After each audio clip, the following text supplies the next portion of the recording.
భాగంలోకి వెళ్దాము. పిల్లరా, దేవుని మహాకృపను బట్టి 60 పుస్తకములు రాయటానికి దేవుడు సహాయం చేశాడు. టీవీ పరిచర్య దేవుడిచ్చాడు. శుభవార్త టీవీ, కల్వరి టీవీ, ఆరాధన టీవీలో కూడా నేను మాట్లాడటం జరిగినది. లైవ్లో మాట్లాడాను, కొన్ని సంవత్సరాలు మాట్లాడాను. దేవుడు అవకాశం ఇచ్చాడు. నేను రాసిన ఒక పుస్తకము ఆశీర్వాదములు, ప్రాముఖ్యమైన ఆశీర్వాదములు 4 ఉన్నాయి ప్రపంచంలో ప్రాముఖ్యమని. ఆ పుస్తకము తెలుగు, ఇంగ్లీష్లో రాయటం జరిగినది. ఆ పుస్తకాలు వేల మంది చదివి దీవించబడ్డారు. ఏది నిజమైన ఆశీర్వాదం అని. దానిలో అది దాదాపు ఇంచుమించు ఒక 120 పేజీలు ఉంటాయి. దానిలో ప్రాముఖ్యమైనవి మీతో పంచుకోవాలని ఆశపడుచున్నాను. పిల్లరా, ప్రపంచంలో ప్రాముఖ్యమైన ఆశీర్వాదములు 4. ఎవరైనా కానీ ఆశీర్వాదములు కావాలి అనుకుంటారు. మాకు ఆశీర్వాదం వద్దు అనేది ఎవరండి? ఈ లోకపరంగా చెప్పండి. అనేది ఎవరు? ఆశీర్వాదం వద్దు అంటున్నారు. ఇతని మైండ్ ఉందా లేదా అంటారు కదండి. ప్రతి ఒక్కరు కూడా ఆశీర్వాదాలు కావాలి, అనగా దీవెన కానీ అదే పరంగానే. కానీ ఆశీర్వాదాలు వద్దు అనేవాళ్ళు ఎవ్వరు కూడా ఉండరు. అయితే ఆ ఆశీర్వాదం మనల్ని పరలోక రాజ్యం చేరుస్తుందా లేదా, అది కావాలి మనకి. అయితే మొదటి ఆశీర్వాదం ఏమిటి అంటే తల్లిదండ్రుల ద్వారా వచ్చే ఆశీర్వాదములు. తల్లిదండ్రులు ఆస్తిపరులైతే పిల్లలు కూడా ఆస్తిపరులే. అంబానీ కడుపును పుట్టిన ప్రతి ఒక్కరు ఏమని చెప్పండి? పుడతానే చెప్పండి, కోట్ల పడగలెత్తిన వాళ్ళే కదా. ఎవరైనా సరే పలానా ఇంట్లో పుట్టినట్టు చాలా బాగుండేది, నేను వీళ్ళ కడుపును పుట్టాను, కనీసం ఏం చెప్పండి, బైక్ లేదు, కారు లేదు. ఉన్నారా లేదా అలాంటి వాళ్ళు? చాలామంది ఉన్నారు. కొంతమంది పుడతానే కోట్ల పడగలెత్తిన వారు ఉన్నారు. తల్లిదండ్రుల ఆశీర్వాదములు. తల్లిదండ్రులు ఆస్తిపరులు అయితే పిల్లలు కూడా ఆస్తిపరులు అవుతారు. అయితే ఈ ఆశీర్వాదము ఎంతకాలము ఉంటుంది? ఈ ఆశీర్వాదం వల్ల ఉపయోగాలు ఏమిటి? ఆ ఆశీర్వాదము చివరి వరకు ఉంటుందా? తల్లిదండ్రుల ఆశీర్వాదం వల్ల పిల్లలకి శాపాలు వస్తాయండి? చాలా వస్తాయి. ఎందుకంటే పిల్లరా, తల్లిదండ్రులకు ఉన్న ఆస్తిని బట్టి పిల్లలు విచ్చలవిడిగా మాట్లాడే పెద్దలు ఉన్నారు. వాళ్ళు ఏం మాట్లాడుతున్నారో, ఎలా నడుస్తున్నారో కూడా తెలియక ఉండేవారు అనేకులు ఉన్నారు. అయితే ఈ ఆశీర్వాదము ఎక్కడ దారి తీస్తుంది? చాలామంది అదే నిజమైన ఆశీర్వాదం అనుకుంటారు. వారసత్వపు ఆశీర్వాదాలు సంఘాల కూడా ఉంది ఇప్పుడు ఎక్కువ కదండి. సంఘాల కూడా ఉంది. వాళ్ళు సేవకుడు అవగానే మన యూట్యూబ్లో ఒక ప్రసంగం చేస్తే, ఒక పాట పాడితే ఒక్క ప్రసంగానికి లక్షల మంది చూస్తారు. అతని టాలెంటా? కాదు, తల్లిదండ్రుల ద్వారా వచ్చేది. అవును కదండి, తల్లిదండ్రుల ద్వారా వచ్చేది. ఇది ఎంతవరకు కరెక్ట్? పరిశుద్ధ గ్రంథంలో మనం చూస్తే ఇసాక్ గారు ఉన్నారు. తనకిద్దరు కుమారులు, ఏశావు, యాకోబు. యాకోబు ఏం చేశాడంటే తండ్రిని మోసం చేసి తన అన్నకు రావాల్సిన దీవెనలు లేక ఆశీర్వాదములు తను దొంగచాటుగా రహస్యముగా సంపాదించుకున్నాడు. చూడండి, పరిశుద్ధ గ్రంథంలో వాక్య పిలువలో చూడండి, ఆదికాండము 27 అధ్యాయము 28, 29 చూస్తే అక్కడ ఇసాక్ గారు యాకోబు గారికి ఇచ్చిన ఆశీర్వాదములు ఆకాశపు మంచును, భూస్థారమును, విస్తారమైన ధాన్యమును, ద్రాక్షారసమును దేవుడు నీకు అనుగ్రహించును గక, జనములు నీకు దాసులగుదురు. ఇది ఆశీర్వాదమే కాదా? చెప్పండి, అది ఆశీర్వాదమే కాదా? ఇదే నిజమైన ఆశీర్వాదం అనుకున్నాడు యాకోబు గారు. ఇదే నిజమైన దీవెన అనుకున్నాడు. అయితే ఈ ఆశీర్వాదం నిలబడిందా? ఈ దీవెన నిలబడిందా? మనం చూసినట్టు పిల్లారా, తన తండ్రి దగ్గర నుంచి తన మేనమామ ఇంటికి వెళ్ళిన తర్వాత అక్కడి నుంచి మరలా ఇక్కడికి రావడానికి కోసం వస్తున్నప్పుడు, తన భార్య బిడ్డలు తీసుకుని వస్తున్నప్పుడు ఏశావు ఏం చేశాడు చెప్పండి? యాకోబును చంపాలని 400 మంది పనివారితో బయలుదేరాడు. అప్పుడు యాకోబు గారు ఏం చేశారు? ఒక్కడే ఆగిపోయి దేవుని దూతతో, ఎబ్బేరేవు దగ్గర ఏం చెప్పండి, దేవుని దూతతో పోరాడుతున్నాడు. ఏమంటున్నాడు? నాకు ఆశీర్వాదం కావాలంటున్నాడు. అంటే ఇప్పుడు ఈ తండ్రి ద్వారా వచ్చిన ఆశీర్వాదం కాదా? ఆ ఆశీర్వాదము ఇతనికి ఏం చెప్పండి, ఆ ప్రాణాన్ని కాపాడలేకపోతున్నది. అయ్యా నన్ను కాపాడు, నాకు ఆశ్రయించబడిపోతే నా భార్యలను, నా పిల్లలను, నా పని వారులను, నా చెప్పండి నా అన్న హతమారుస్తాడు. నన్ను దీవించు, నన్ను ఆశీర్వదిస్తేనే నిన్ను విడిచిపెడతాను, నన్ను ఆశీర్వదించు. ఎందుకు పెనుగులాడుతున్నాడు? ఎందుకు గోజాడుతున్నాడు? ఎందుకు కన్నీరు విడుస్తున్నాడు? తండ్రి ద్వారా వచ్చిన దీవెన లేక ఆశీర్వాదం కాదా? ఆ ఆశీర్వాదము కాపాడిందా? ఆ ఆశీర్వాదము రక్షించిందా? చూడండి, ప్రాణ భయముతో వణికిపోతూ కుంగిపోతూ, దేవా నన్ను ఆశీర్వదించు, తండ్రి నన్ను ఆశీర్వదించు, నన్ను ఆశీర్వదించకుండా నిన్ను విడిచిపెట్టను, నిన్ను విడిచిపెట్టను, నిన్ను విడిచిపెట్టను. చూడండి పిల్లారా, అప్పుడు నీ పేరేంటి అనగానే యాకోబు. ఎక్కడి నుంచి నీ పేరు చెప్పండి? ఇజ్రాయేలు. దేవునితో పోరాడేవాడు లేక ఆశ్రయింపబడినవాడు. అంతవరకు ఆ తండ్రి ద్వారా వచ్చిన దీవెన, ఆ తండ్రి ద్వారా వచ్చిన ఆశీర్వాదము అతనికి అక్కడికి రాలేదు పిల్లారా. ఇదే నిజమైన ఆశీర్వాదం పిల్లారా, ఇదే నిజమైన ఆశీర్వాదము. ఆదికాండము 32 అధ్యాయం 24 నుంచి 28 వరకు మనం చూడొచ్చు. ఇదే శేషకరమైన ఆశీర్వాదము. కీర్తన గ్రంథము 21:3 వచనం మనం చూసినట్టయితే, తల్లిదండ్రుల ద్వారా వచ్చే ఆశీర్వాదములు శేషకరము కాదు. చాలా మంది తల్లిదండ్రుల ద్వారా వచ్చే ఆశీర్వాదముల ద్వారా ఇష్టానుసారంగా బ్రతుకుతున్నారు పిల్లరా. ఎక్కువ శాతం అక్కడికి రాదు.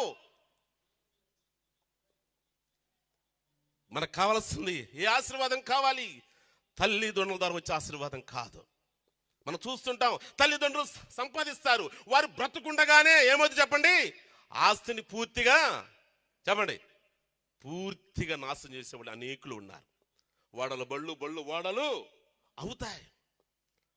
కొంతమంది మనం వింటూ ఉంటాం, పలానోళ్ళు వాళ్ళ తల్లిదండ్రులు బాగా సంపాదించారు, 200 ఎకరం సంపాదించారు, పాపం ఇప్పుడు తినటానికి లేదు వాళ్ళ అబ్బాయికి అంటారు. అంటే ఏంటి? తల్లిదండ్రుల ఆశీర్వాదము నిలబడదు. తల్లిదండ్రుల దీవెన పిల్లలకు నిలబడవు. తల్లిదండ్రుల దీవెన అక్కడకు రావు, ఎక్కువ శాతం అక్కడకు రావు. దేవుని ఆశీర్వాదములు కావాలి. మనందరికీ తెలుసు, అజారుద్దును అతను ఒక స్టేట్మెంట్ ఇచ్చాడు. దాదాపు ఇంచుమించు 14 లక్షలు 16 లక్షల బైక్ కొనిచ్చాడు. గంటకి 300 కిలోమీటర్లు వెళ్ళొద్దంట ఆ బైక్. ట్రైల్కి వెళ్ళాడు అంతే, ట్రైల్ వెళ్ళాడు, మళ్ళీ రిటర్న్ రాలా. అతని వాయిస్ నేను విన్నాను, నా కుమారుణ్ణి నేనే చంపుకున్నాను, నా కుమారు నేనే చంపుకున్నాను, నా చేతుల నేనే పొట్టన పెట్టుకున్నాను అని ఆ తండ్రి ఆ వేదన. ఈ రోజున ఎంతో మంది తల్లిదండ్రులు సంపాదిస్తున్నారు, పిల్లలకి ఏం చెప్పండి పంచి పెడతారు, మంచిదే, కానీ అది నిలబడదు. అమెరికాలో ఎక్కువ శాతము తల్లిదండ్రుల ఆస్తి పిల్లలకి ఇవ్వరండి. తల్లిదండ్రుల ఆస్తి ఏం చెప్పండి, ట్రస్ట్లకు ఇస్తుంటారు, ఎక్కువ ట్రస్ట్లకు ఇస్తూ ఉంటారు. ఎందుకంటే వాళ్ళు బిజినెస్ చేయడం కొంత ఇస్తారు, వాళ్ళే సంపాదించుకోవాలి. ఎందుకంటే వాళ్ళు సంపాదించుకుంటే ఆ మనీ విలువ వాళ్ళకి తెలుస్తుంది పిల్లరా. మరి తల్లిదండ్రుల ఆశీర్వాదం నిలబడుతుందా? నిలబడదు. తల్లిదండ్రుల దీవెన నిలబడుతుందా? నిలబడవు. పిల్లరా, తల్లిదండ్రుల ఆశీర్వాదం వద్దండి, దేవుని ఆశీర్వాదం కావాలి. నేను క్లుప్తంగా ముగిస్తానికి ప్రయత్నం చేస్తాను, త్వరగా చెప్పుకుంటానికి. తల్లిదండ్రుల ఆస్తులు పిల్లలకు శాపంగా రాకూడదు, అవి దీవెనకరంగా ఉండాలి. అది దీవెనకరంగా ఉండాలి అంటే తల్లిదండ్రులు ఎంత ఆస్తి సంపాదించినా ఏం చెప్పండి, పిల్లలకి తగు మాత్రమే ఇవ్వాలి, తగు మాత్రమే ఇవ్వాలి. ఎందుకంటే పిల్లరా, వారికి విస్తారంగా మీరు గారాబంగా ఇస్తే మీరు చూస్తుండగానే మీ కళ్ళ ఎదుటే వాళ్ళు శాపగ్రస్తులయ్యి మీకు దూరం అవుతారు. హల్లెలూయా. కాబట్టి తల్లిదండ్రుల ఆశీర్వాదము నిలబడదు. రెండో ఆశీర్వాదం మనం చెప్పుకుందాం. చూడండి, పరిశుద్ధ గ్రంథంలో ప్రసంగి గ్రంథం 9వ అధ్యాయం 11వ వచనము. నేను ఆలోచింపగా సూర్యుని కింద జరుగుచున్నది నాకు తెలియబడెను.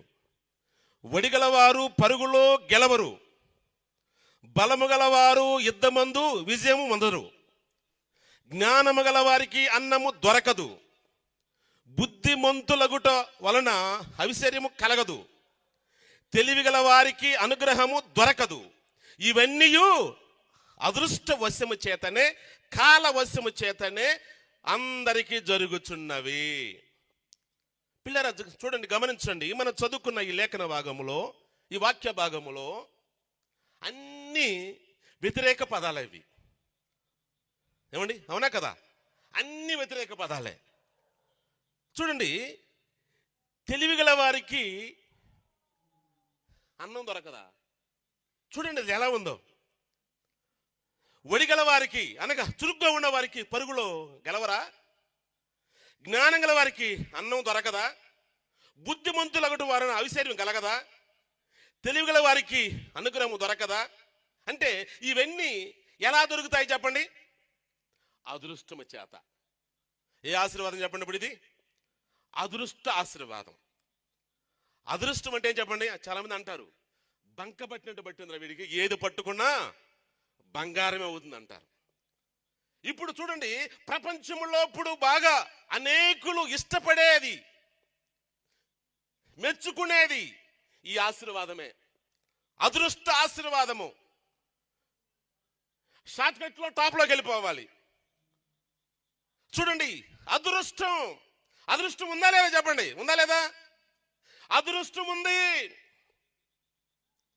ఈ అదృష్టానికి టాలెంట్తో పని లేదు. నేను చాలా మందిని చూశాను, ఎంటెక్లు బీటెక్లు చదివిన వాళ్ళు. ఎవరో కదండి, మా ఫ్రెండ్ ఒక అతను ఉన్నాడు, అతని పేరు సుబ్బారెడ్డి. అతను చదువుకుంది 5వ తరగతి.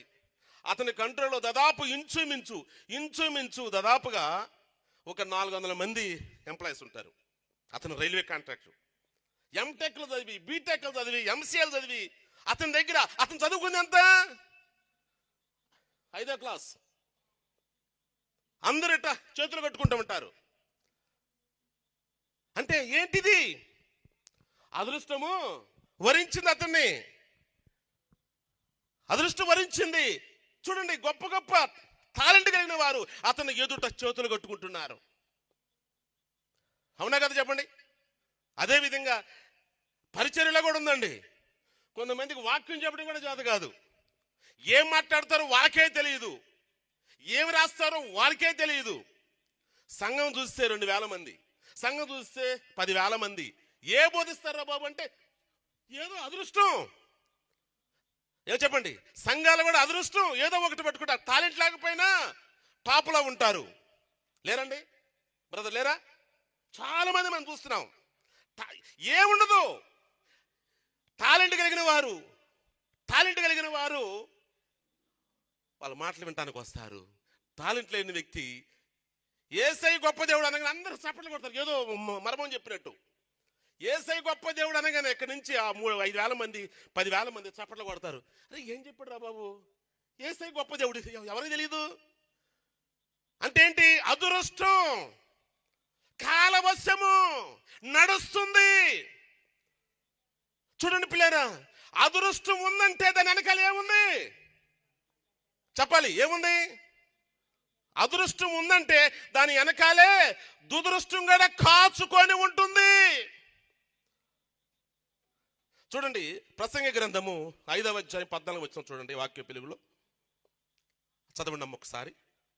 ప్రసంగి గ్రంథము 5వ అధ్యాయము 14 వచనము. అయితే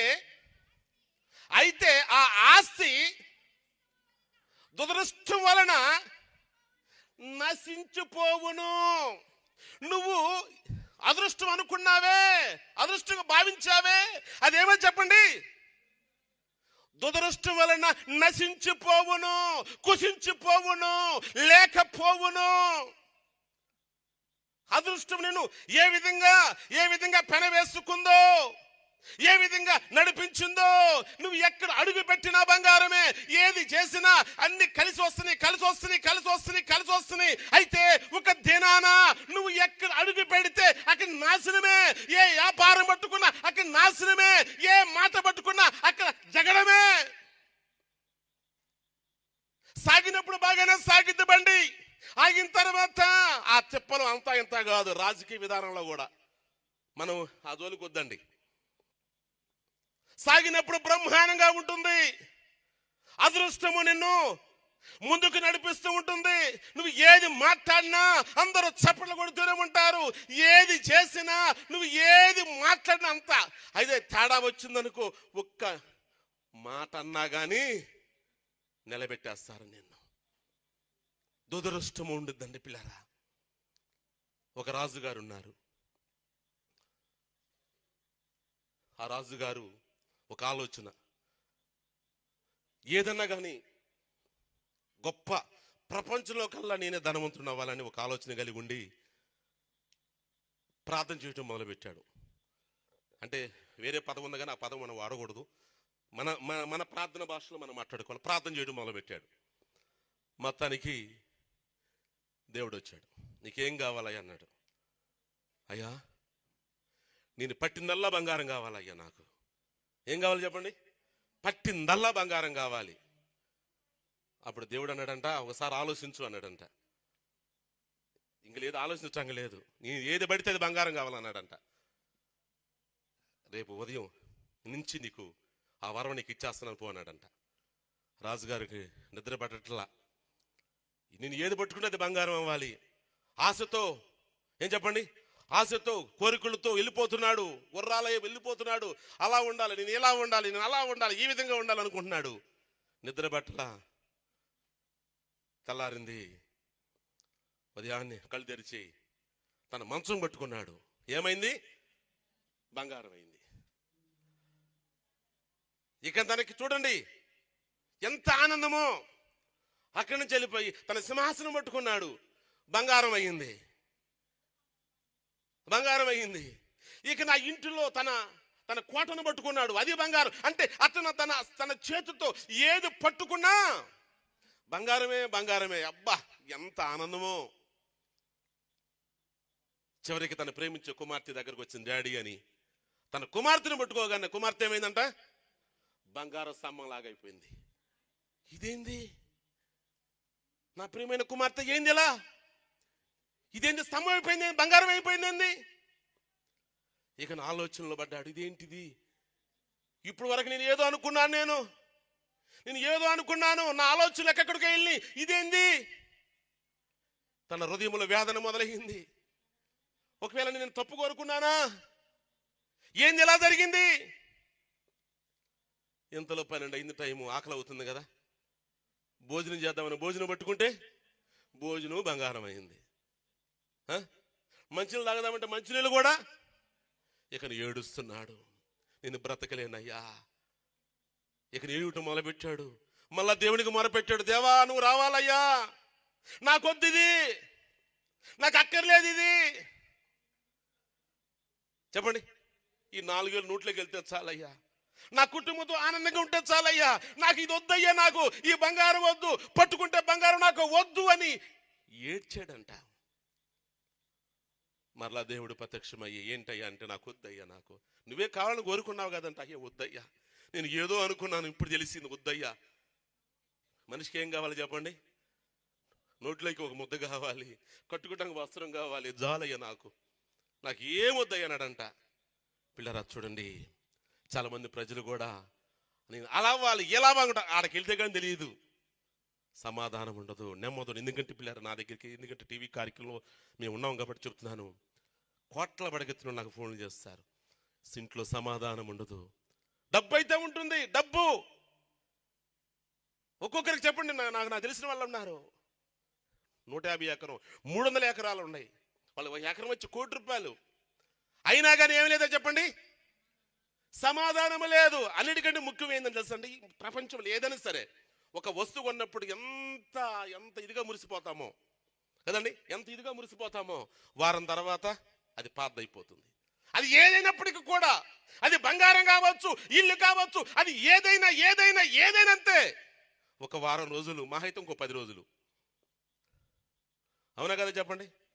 నేను కూడా ఇక్కడ కొత్త కారు కొన్నాను 2011లో. ఆ కారు కొన్న 10 రోజులు 15 రోజులు డైలీ గడగటం, ఉదయం పూట వెళ్ళటం, శుభ్రంగా తొడవటం, అసలు ఎంత ఇదో దాని చుట్టూరు తిరగటం, అటు ఇటు 10 రోజులు 15 రోజులు. నెల అయిపోయిన తర్వాత దాన్ని సర్వీసింగ్ కూడా వదిలేసేసాను. ఇప్పుడైతే అసలు అది దుమ్ము పెట్టిన వారంలో ఇసుకొస్తుంది, పాత అయిపోయింది.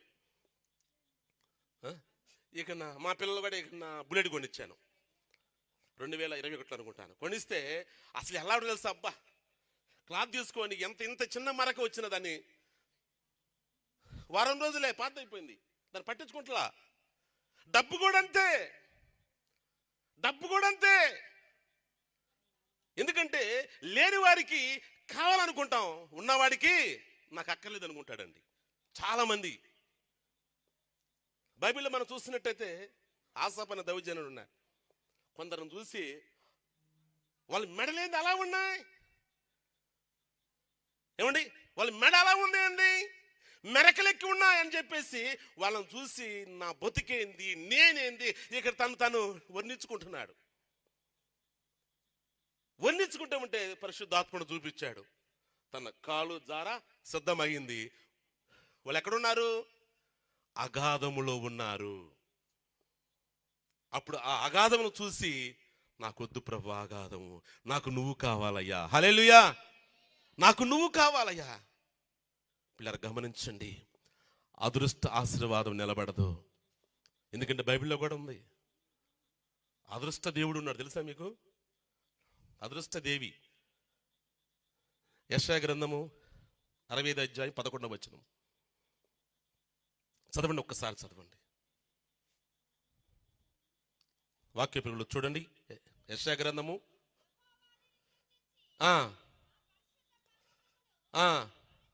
మరచి చదవండి అమ్మా.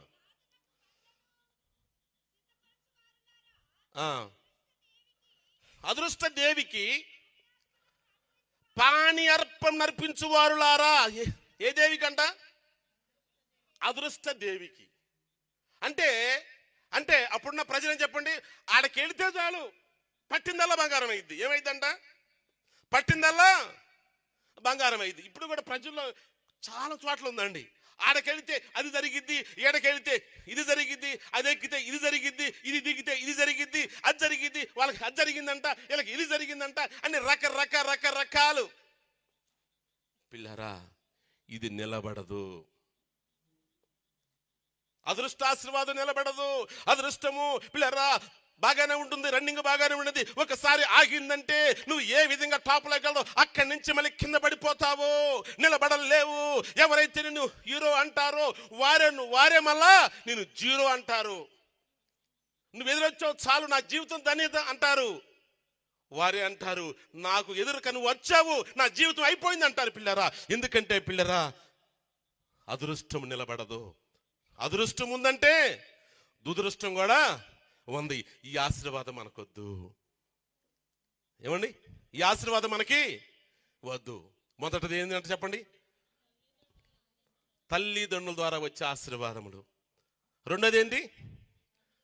అదృష్ట ఆశీర్వాదములు. మూడో ఆశీర్వాదం ఉందండి, చూద్దాం, అది కూడా చూద్దాం. మూడో ఆశీర్వాదం ఎవరిదంటే సాతాను ఆశీర్వాదం.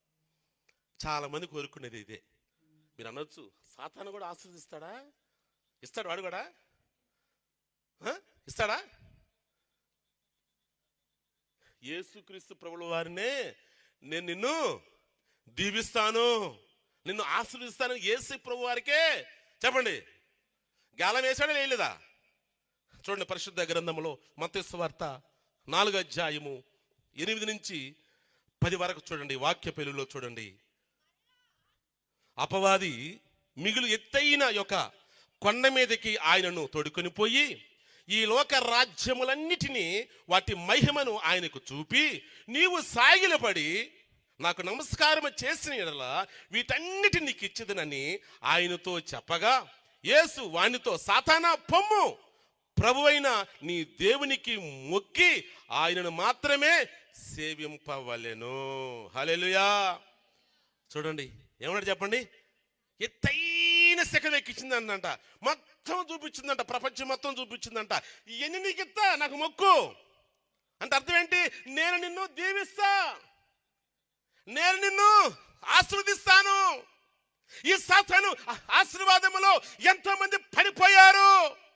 సాతాను ఆశీర్వాదం చివరికి నాశనానికి దారితీస్తుంది, తుదుకు మరణానికి దారితీస్తుంది. ఎంతో మంది పరిశుద్ధ గ్రంథములో సాతాను ఆశీర్వాదం కొరకు పరుగులు తీసి నాశనమైన వారు ఎంతో మంది ఉన్నారు. వారిలో చాలా మంది మనం చూస్తే ఆకాను, ఆ యెరికోలో ఆ శపితం అనేది నువ్వు చూడొద్దయ్యా, నువ్వు పట్టుకోవద్దయ్యా, నువ్వు దాచుకోవద్దని దేవుడు చెబితే ఏం చేశాడు? సాతాను ఆలోచన ద్వారా దేవుడు ఏదైతే వద్దన్నాడో అదే చేశాడు. ఎందుకంటే షార్ట్ కట్ లో టాప్లోకి వెళ్ళిపోవాలి. ఈరోజు అంతా ఎట్టున్నారంటే ఇదంతా ఏడ తిరిగి వెళ్తా ఏం చెప్పండి? Short cut. సాతాను చూడండి వాడు ఎంత కుయుక్తు చేత మనుషుల్ని ఆలోచనలో నుంచి వెళ్ళి చింతకాలం ఉండాలా? ఎందుకు గంజా వ్యాపారం చెయ్యి, ఏం చెప్పండి? ఈరోజే గుంటూరులో ఎంతమంది, దాదాపు 45 మంది అంతమంది చిక్కారు. ఈ రోజున 45 మంది చిక్కారు. ఇందాక చూశాను నేను గుంటూరులో నల్లపాటి స్టేషన్లో అందరిని పట్టుకున్నారు. వాళ్ళందరూ ఎలా వచ్చారు చెప్పండి? షార్ట్ కట్లో వెళ్ళిపోవాలి. పని చేసి ఎంత వస్తాయి? ఒక 500 వస్తాయి, ఒక 1000 రూపాయలు వస్తాయి. దీనికి వెళితే ఒరిస్సాకి వెళ్ళి అటు వెళ్ళి పట్టుకొచ్చామని ఒక్కసారి ఒక టిప్పుతో చాలు, ఒక టిప్ అయితే 15,000 వస్తాయి, 20,000 వస్తాయి. వాటిని చూసుకొచ్చి ఇక్కడ వ్యాపారం చేస్తే నెలకి 3 లక్షలు. అంటే ఏంటి? నాకు 3 లక్షలు వస్తాయి, నాకు 5 లక్షలు వస్తాయి. చూడండి ఆ సాతాను ఏం చేస్తాడంటే ఒక్కసారిగా మనను ఓహుల్లోకి తీసుకెళ్తాడు. అక్కడికి తీసుకెళ్ళి అక్కడి నుంచి పడేస్తాడు. ఎంతో మంది ఆ సాతాను ఆశీర్వాదంలో పడిపోయి దైవ సేవకులు కూడా ఎందుకంటే పిల్లరా దానిలో పడిపోయి ఈ రోజున నేను పేర్లు చెప్పడం బాగుండదు కానీ అక్కడ 70 ఎకరం కొనాలి, ఇక్కడ 70 ఎకరం కొనాలి, ఇక్కడ ఇది కొనాలి, అక్కడ అది కొనాలి, ఇక్కడ ఇది కొనాలి. ఏంటి? ఆశీర్వాదం, దేవుని ఆశీర్వాదం కాదు. ఎందుకంటే పిల్లరా ధనం ఎక్కడ ఉంటుందో నీ మనసు ఎక్కడే ఉంటుంది. సమస్త కీళ్లకు మూలము ధనమే. దైవజనుడా నువ్వైతే వాటికి దూరంగా పారిపోతున్నారా?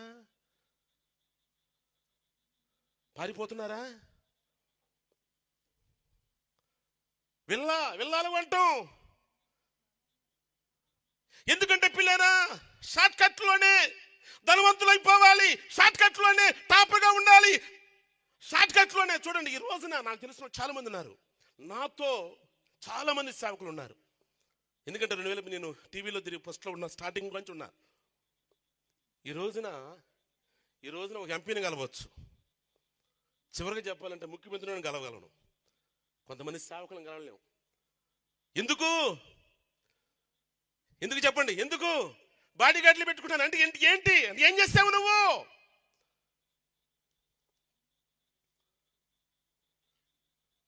పిల్లలు గమనించండి, సాతాను ఆశీర్వాదం నాశనం దారితీస్తుంది. దాని దాని విధానంలోకి వెళితే మనం చూస్తే పరిశుద్ధ గ్రంథం 2 రాజుల గ్రంథం 5:10 చూస్తే గెహాజీ అనగా దర్శనపు లోయ అని అర్థం. దర్శనాలు చూసిన వాడే.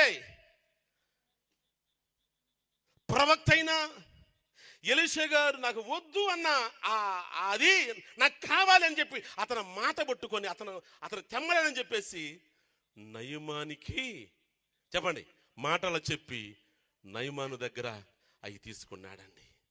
ఏమైంది?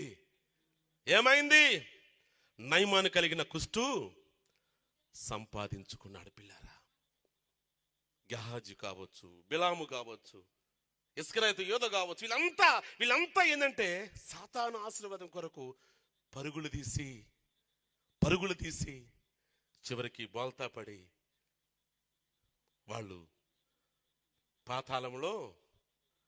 పాతాళములో వాళ్ళు ఇక మొదటి మెంబర్లుగా ఉన్నారు. వాళ్ళంతా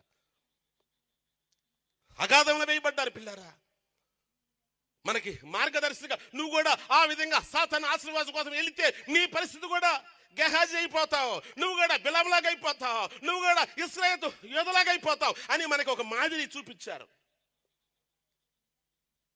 పిల్లరా, గమనించండి, సాతాను ఆశీర్వాదం వద్దండి. సాతాను ఆశీర్వాదం అనుకొద్దు. సాతాను ఆశీర్వాదంలో శాపం ఉంది. సాతాను ఆశీర్వాదం అది ఎప్పటికైనా సరే పట్టించుద్ది. కుక్కడపల్లిలో ఓ బ్రదర్ ఉన్నారు. మా టీవీ కార్యక్రమం చూసి, బ్రదర్ ఒక్కసారి మా ఇంటికి వస్తే, ఇల్లు కట్టుకున్నాం బ్రదర్, ఒక్కసారి మీరు వచ్చి మీరు ఓపెన్ చేయాలండి ఇల్లు అని అడిగితే, కాదండి కుదరదండి అని చెప్పింది. లేదండి అని చెప్పి 1 వారం రోజులు బాగా పీడించాడు. సరే అని చెప్పి నేను వెళ్ళాను. ప్లస్ ఇక నా ముందు ఒక 3 పాస్టర్లు ఉన్నారు. ఆ 3 పాస్టర్లు వాక్యం బోధించారు. మంచి దాదాపు అది ఆ రోజుల్లోనే ఇది జరిగింది. 2012లో జరిగింది. అప్పుడే దాదాపు ఆ ఇల్లు 3 కోట్లు అయింది. ఆ ఇంట్లో ఉన్న ఆ బాత్రూమ్ అని చెప్పాడు. ఆ బాత్రూమ్ దానికే 15 లక్షలు అయిందంట. ఎన్ని చూపించాడు. ఇక నా ముందు బోధించిన ఆ 3 పాస్టర్లు ఎలా బోధించారు? నువ్వు వీరుడివి, నువ్వు సూర్యుడు అన్నట్టుగా మాట్లాడుతున్నారు. బాగా నీకు పరలోకంలో మొదట నీకే యేసుక్రీస్తు ప్రభువుల పక్కన నుంచొని నీ కుర్చీ చేస్తాడు అన్నట్టుగా మాట్లాడుతున్నారు వాళ్ళు. యేసు ప్రభు గారు పక్కన నుంచుంటారు, నీకేడా అని మాట్లాడుతున్నారు. సరే, అంతే బాగానే ఉంది. అంతా అయిపోయిన తర్వాత చివరి ప్రసంగం మెయిన్ నేను అక్కడ రిబన్ కటింగ్ చేస్తాను చెప్పి తర్వాత ప్రసంగం మొదలు పెట్టాను. వాక్యం చెబుతూ ఒక మాట అడిగా, అయ్యా బాప్టిజం తీసుకున్నావా అన్న. దానికి అప్పుడే తొందర ఎందుకండి అంటున్నాడు. ఏమండి, అప్పుడే తొందర ఎందుకండి అన్నాడు. ఇదేంటి అప్పుడే తొందర ఎందుకండి? సరే, ఇక మీ భార్య తీసుకుందా? ఆమె అంటుంది, ఇప్పుడు కాదండి, నా కుమార్తె పెళ్ళైన తర్వాత చూసుకుంటానండి అన్నది. సరే, ఇక నా చర్చికి వెళ్తారు, క్రమంగా వెళ్తారంటే మాకేడ కుదిరిద్దండి, నెలకు ఒకసారి వెళ్తామండి అన్నారు. ఇప్పుడు వాళ్ళు ఏం చెప్పాలి? నేను ఒకటే చెప్పాను, వాక్యం చూపించి, అయ్యా మీరు అభిమానులే, మీరు ఏం చెప్పండి, అభిమానులు మాత్రమే, హక్కుదారులు గారు మీరు. ఎందుకంటే ఇంత ఇల్లు కట్టావు, పరలోకంలో మీకు కనీసం స్థలం కూడా కేటాయించబల్లా. ఇల్లు పక్కన పెడు, ఇల్లు అసలు ఇప్పుడు స్థలం ఉంటే కదా నీకు ఇల్లు ఉండేది.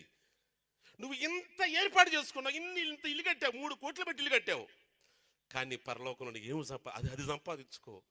అప్పుడు దేవుడు బలాదాసుడు అంటాడు, ఇక్కడ ఎన్ని చేసా ఇది విడిచిపెట్టేదే, ఇది నీది కాదు, ఇది నీది కాదు అని వాక్యం బోధించిన తర్వాత ఇక అతను రియాక్షన్ ఉందండి. కనీసం భోజనం పెట్టాను కూడా ఆయన నా దగ్గరకు రాలా. నేను మెయిన్ స్పీకర్ని అక్కడ, నేను మెయిన్ స్పీకర్ని. ఇక్కడ భోజనం కూడా తను పెట్టలే నాకు. నేనే ఏం చేస్తా, వాళ్ళతో పడి వెళ్ళి పట్టుకున్నాను, వాళ్ళు భోజనం పెట్టారు.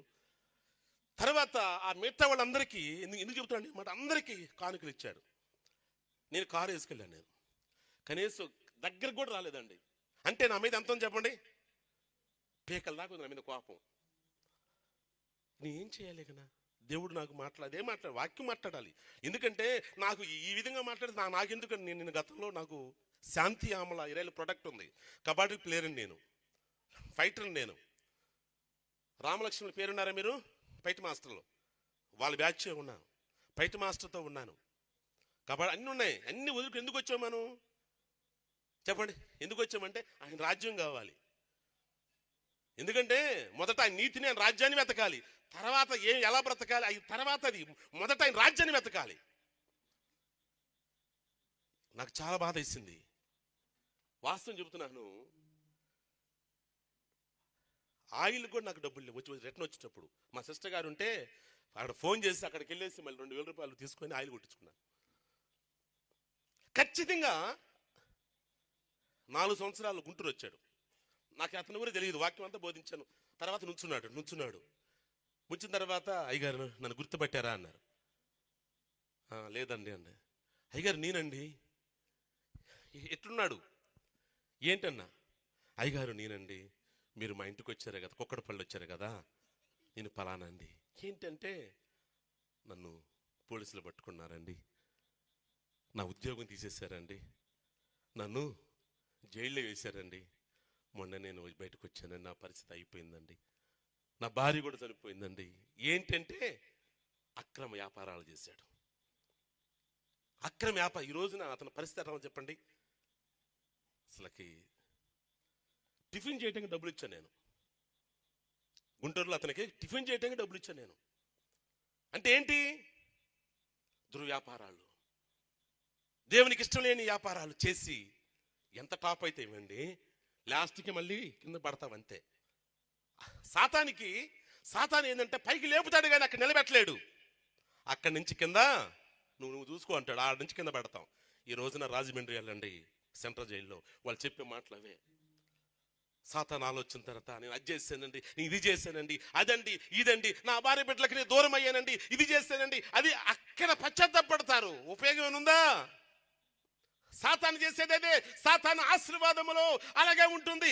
చివరికి ఏడుపు మిగులుతుంది, చివరికి నష్టం ఉంటుంది, చివరికి పతనానికి దారి తీస్తుంది. పిల్లరా, సాతాను ఆశీర్వాదం వద్దండి.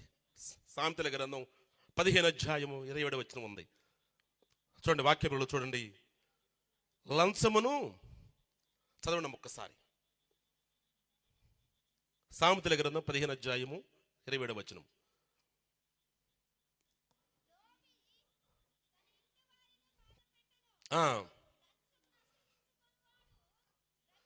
చూడండి, లంచాన్ని ఎవరైతే అసహిత ఆ విధంగా వారు బ్రతుకుతారు, లేకపోతే చచ్చిపోతారు. అక్కడే ప్రశ్న అక్కడే ఉంది, జవాబు అంటేనే ఉంది. ప్రశ్న అయితే జవాబు కూడా అక్కడే. ఎవరైతే లంచం ఎంత ఇష్టమో కదా, జీతం కంటే లంచం ఎంత ఇష్టమో బైబిల్ ఏం చదవస్తుంది? అది ఎవరైతే దాన్ని అసహించుకుంటారో వారు బ్రతుకుతారు, దాన్ని ఇష్టపడిన వారు చస్తారు. అంతే. దానికి ఇంకొక దొంగతిరుడు మాట లేదు. దాన్ని ఇష్టపడ్డావా నువ్వు చస్తావు, అసహించుకున్నావా నువ్వు బ్రతుకుతావు. సామెతల గ్రంథం 13:11 కూడా మోసము చేసి సంపాదించుకున్న ధనము క్షీణించిపోవును. నువ్వు మోసము చేస్తావు, నువ్వు మోసము చేసావా క్షీణించిపోతావు. నీ ధనమంతా క్షీణించిపోతుంది. నువ్వు బాగానే ఉండొచ్చేమో. మోసం అనగా సాతానిది. బైబిల్లో మనం చూడొచ్చండి, దాని మీద ఒక పుస్తకం రాస్తానండి. మోసం చేయకు, మోసపోకు. నువ్వు మోసం చేస్తున్నావంటే నువ్వు మోసపోవడానికే. యాకోబు గారు తన తండ్రి అయిన ఇస్సాకు గారిని, తనకు కళ్ళు ఉన్నాయండి, కళ్ళు లేని వ్యక్తిని యాకోబు మోసం చేశాడు. కళ్ళున్న యాకోబుని 10 మంది బిడ్డలు ఏం చేశారు చెప్పండి? మోసం చేశారా లేదా? ఒక వస్త్రాన్ని తీసుకొచ్చి, నీ కుమారుడు చనిపోయాడు, ఇదిగో ఈ రక్తం చూడు. ఆ రక్తం ఏంటి? గొర్రె రక్తం అండి, అది మేక రక్తం అండి. గొర్రెలతో తిరిగిన వ్యక్తి అంటే చూడండి, అది కూడా గమనించలేకపోయాడంటే దాని అర్థం ఏంటి? నువ్వు తండ్రిని మోసం చేశావు, నీ కుమారుల చేత నువ్వు మోసపోయావు. అందుకే వాక్యం జల వస్తుంది. సామెతల గ్రంథం 20:17 మోసము చేసి తెచ్చుకున్న ఆహారము మనుషులకు బహు ఇంపుగా ఉండును, పిమ్మట వారి నోరు మట్టితో కొట్టబడును, మట్టితో నింపబడును. సాతాను ఆశీర్వాదము నాశనం అండి. సాతాను ఆశీర్వాదములో శాపం ఉన్నది. ఆ ఆశీర్వాదం మనకొద్దండి. ఎందుకంటే పిల్లరా, సాతాను ఆశీర్వాదములో దీవెన లేదు. సాతాను ఈ రోజున ప్రపంచమంతా సాతాను ఆశీర్వాదం కొరకే పరుగులు తీస్తున్నారు. అది మనకొద్దు. మనకు కావలసిన ఆశీర్వాదం ఏమిటంటే దేవుని ఆశీర్వాదం కావాలి. దేవుని ఆశీర్వాదం అనగా ఏంటి? కృప ఎంబడి కృప, కృప ఎంబడి కృప. సామెతల గ్రంథం 10:6 చూస్తే, నీతిమంతుని తల మీదకి ఆశీర్వాదములు వచ్చును. 22 కూడా యెహోవా ఆశీర్వాదం ఐశ్వర్యం ఇచ్చును.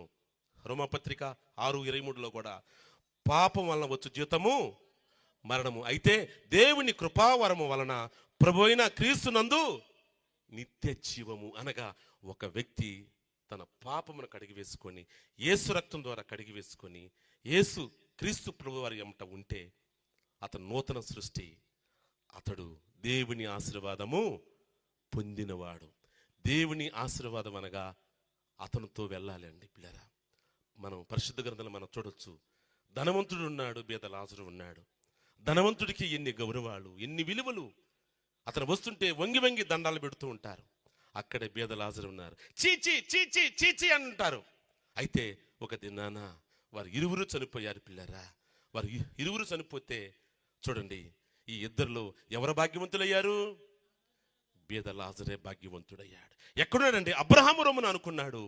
ఆ ధనవంతుడు పాతాళంలో యాతన పడుతూ, తండ్రైన అబ్రహామా, ఆ లాజరు చిటికిన వేలుతో ఒక నీటి బొట్టు వేయ్యా అని అక్కడ పశ్చాత్తాపడుతున్నాడు, అక్కడ వేదన పడుతున్నాడు. అక్కడ నాకు 4 సహోదరులు 5 సహోదరులు ఉన్నారయ్యా అని అక్కడ వేదన పడుతున్నాడే. మన కంటి కనపడి ఈ భూయిక బిల్డింగ్లు కావచ్చు, మనకున్న ఆస్తి కావచ్చు, బంగారు, ఇవన్నీ నిజమైన ఆశీర్వాదం కాదు. ఇవన్నీ మనతో రావు. మనతో వచ్చేది ఒక్కటే, అదే రక్షణ ఆశీర్వాదము. ఎవరైతే క్రీస్తునందున్న వారు నూతన సృష్టి. ఏ శిక్ష విధి లేదు. ఎందుకంటే పిల్లరా, ఇక్కడున్న గుడారము శిథిలమైపోతుంది.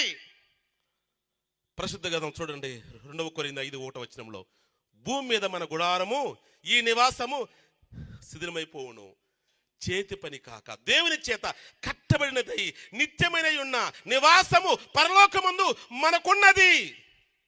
కాబట్టి అదే నిజమైన ఆశీర్వాదము. ఎవరైతే క్రీస్తు ఉంటారో వారు ఏం చెప్పండి? దేవుని ఆశీర్వాదము పొందినట్టు పిల్లరా. హల్లెలూయా, హల్లెలూయా. ఎందుకంటే ఇక్కడ మనం ఉంటాం. చూడండి, డబ్బున్నవాడు బతుకుతాడు, డబ్బు లేనివాడు బతుకుతాడు. అవునా కదండి? డబ్బున్నవాడు బతుకుతాడు, డబ్బు లేనివాడు బతుకుతాడు. ఇక్కడ బ్రతుకు కాదు, కన్ను మూసిన తర్వాత నిజమైన బ్రతుకు స్టార్ట్ అవుతుంది. హల్లెలూయా. దాని కొరకు మనం పరుగులు తీయాలి. దాని కొరకు ఎంతో మంది, విలియం కేరీ గారు చూడండి, ఎక్కడ తన దేశాన్ని విడిచిపెట్టి దేశంగానే దేశం వెడకు వచ్చి తను పడిన బాధ, అందరి చేతిలో ఈ బైబిల్ గ్రంథం ఉండాలని చెప్పేసి ఎంత వేదన పడ్డాడండి. ఎన్ని భాషలు నేర్చుకున్నాడండి. తన భార్యను, తన కుమారును బాగొట్టుకున్నాడు. భార్యకి మెంటలు ఎక్కింది. అయినా కానీ అతని ఆలోచన ఒకటే, ప్రతి ఒక్కరి చేతిలో ఈ బైబిల్ ఉండాలని. ఒక్కరు తను చనిపోయినప్పుడు రూపాయి లేదండి. దేవుని ఆశీర్వాదం లేదా? దేవుని ఆశీర్వాదం లేదా? లేదండి. ఎందుకంటే పిల్లరా, కంటి కనపడేది ఇది కాదు దేవుని ఆశీర్వాదం. ఇది నిజమైన ఆశీర్వాదం కాదు. నిజమైన ఆశీర్వాదము మొదట ఆయన నీతిని, ఆయన రాజ్యాన్ని వెతకాలి. అది దేవుని ఆశీర్వాదం. దాని తర్వాత ఎలా బ్రతకాలి, ఎలా ఉండాలి, ఎలా నడవాలి అనే సమస్య ఆయన చూసుకుంటాడు. ఇవన్నీ లోకస్తులు చూసుకుంటారు. కాబట్టి మనం దేవుని కలిగిన మనం ముగిస్తున్నాను, ఎందుకంటే ఇది సమయం కాదు. కాబట్టి పిల్లరా, మీకు ఏ ఆశీర్వాదం కావాలి? తల్లిదండ్రుల ద్వారా వచ్చే ఆశీర్వాదమా, లేక అదృష్టం ద్వారా వచ్చే ఆశీర్వాదమా, లేక సాతాను ఆశీర్వాదమా, నిత్యము నిలిచే దేవుని ఆశీర్వాదమా? దేవుని ఆశీర్వాదము నిత్యము నిలుస్తుంది. ఈ భూ సంబంధమైన ఏ ఆశీర్వాదము నిలబడదు. దేవుని ఆశీర్వాదమే నిజమైన ఆశీర్వాదము. దేవుని కలిగి ఉండటమే నిజమైన ఆశీర్వాదము. ఆ ఆశీర్వాదం కొరకు మనకున్న మొత్తం వెచ్చించినా సరే జ్ఞానము సంపాదించుకోవాలి. ఆ జ్ఞానం మనకి పరలోక రాజ్యం ఇస్తుంది పిల్లారా. ఈ భూ సంబంధమైన జ్ఞానము కాదు. ఎందుకంటే నేను సేవకు రాక మునుపు 10 ఎకరాల పొలం ఉంది, కొబ్బరి తోట ఉంది నాకు. ఎందుకంటే దేవుడు అంటే పిచ్చండి నాకు భూ సంబంధమైన ఆశీర్వాదం లేదు. 10 ఎకరాలు అమ్మేశాను. పుస్తకాలు 60 రకాల పుస్తకాలు వేయించాను, వేల కాపీలు వేయించాం, ఓన్ మీటింగ్లు పెట్టాను అనేక చోట్ల. ఎందుకు చెప్తున్నట్టు ఈ మాట పిల్లరా, తాత్కాలికమైన ఇది వద్దు, మనకి పరలోక రాజ్యం మనకు కావాలి. ఇక్కడ కన్ను మూసామంటే దేవుని ఒడిలో ఉండే ఆశీర్వాదం మనకు కావాలి. అది కావాలంటే దేవుణ్ణి కలిగి ఉండాలి. అది కావాలంటే నిజమైన భక్తి కలిగి ఉండాలి. అది కావాలంటే వాక్యం ప్రకారం మనం జీవించాలి. అది కావాలంటే కష్టమైన నష్టమైన వ్యాధైన బాధైన చింతైన ఇరికైన ఇబ్బంది అయిన ఏది ఉన్నా ఏది లేకపోయినా ఆయన పని వేసుకొని ఉండాలి. క్రీస్తు ప్రేమ నుండి నన్ను ఎడబాపు ఎవడో, సమస్తం తనకున్న మొత్తం సమస్త పంటగా ఎంచాడు అంటే అతను బికారా? అపోస్తలుల వాళ్ళు బికారా? దేవుని ఆశీర్వాదం పొందగలిగిన వాడు. హల్లెలూయా. కాబట్టి మనకు అది కావాలి. అది కావాలంటే ఏం చేయాలి? నిన్ను నువ్వు ఏం చెప్పండి, నిన్ను నువ్వు వైరాగ్యం కలిగి ఉండాలండి. దేవునికి అర్పణ చేసుకోవాలండి. దేవునికి బలియాగం అవ్వాలండి.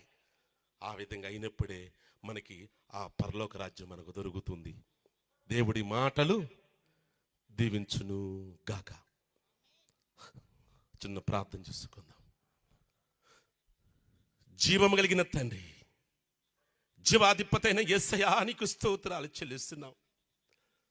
గొప్ప దేవా నీకు స్తోత్రాలు చెల్లిస్తున్నాం.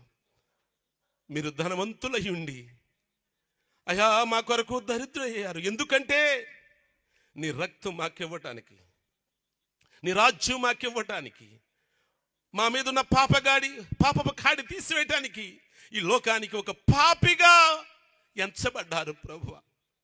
ఎన్నిక లేని వారు, ఏగుత లేని వారి, అర్హత లేని వారి ప్రభువా, కేవలం నీ కృప చొప్పున నిలబడి ఉన్నాం ప్రభువా. అయ్యా ఇక్కడ ప్రతి బిడ్డ మీరు తాకమని కోరుచున్నా, నీ కృపలో తాకమని కోరుచున్నా. ఏ వ్యాధితో బాధపడుచున్నా ఇప్పుడే ప్రతి విధమైన వ్యాధిని ఇప్పుడే తాకమని కోరుచున్నా. ఎముకలను తాకమని కోరుచున్నా, కండరములను తాకమని కోరుచున్నా. ప్రతి విధమైన వ్యాధిని నజరేయుడైన యేసుక్రీస్తు నామములో తాకమని కోరుచున్నా. నీ కృప, నీ కాపుదల, నీ దీవెన, నీ ప్రసన్నత దయచేయమని కోరుచున్నా. నిజమైన ఆశీర్వాదము నిన్ను కలిగి ఉన్నట్టువే ప్రభువా. అలాంటి ఆశీర్వాదము ఇక్కడ ఉన్న ప్రతి బిడ్డకు దయచేయును గాక. ఓరి కదల భాషంద సహాయము చేయండి అయ్యా, సహాయము చేయండి అయ్యా. ఒక్కొక్కరితో మీరు మాట్లాడనమని కోరుచున్నా, ఒక్కొక్కరిని ముట్టమని కోరుచున్నా.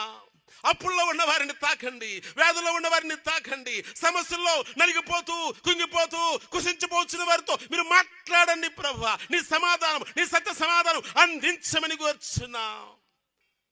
ఎవరిని విడిచిపెట్టొద్దు ప్రభువా. అదేవిధంగా ప్రభువా నీకు వందనాలు ప్రభువా. నన్ను ఆహ్వానించిన ఎమ్మెల్యే గారిని ఇంకా పరిచర్యలో శాఖలుగా విస్తరింప చేయమని కోరుచున్నా. ప్రతి సేవకుని మీరు దీవించి కృపనిచ్చి సహాయం చేయమని నజరేయుడైన యేసుక్రీస్తు ప్రశస్తమైన నామములో అడిగి వేడుకొనుచున్నాము తండ్రి. ఆమేన్.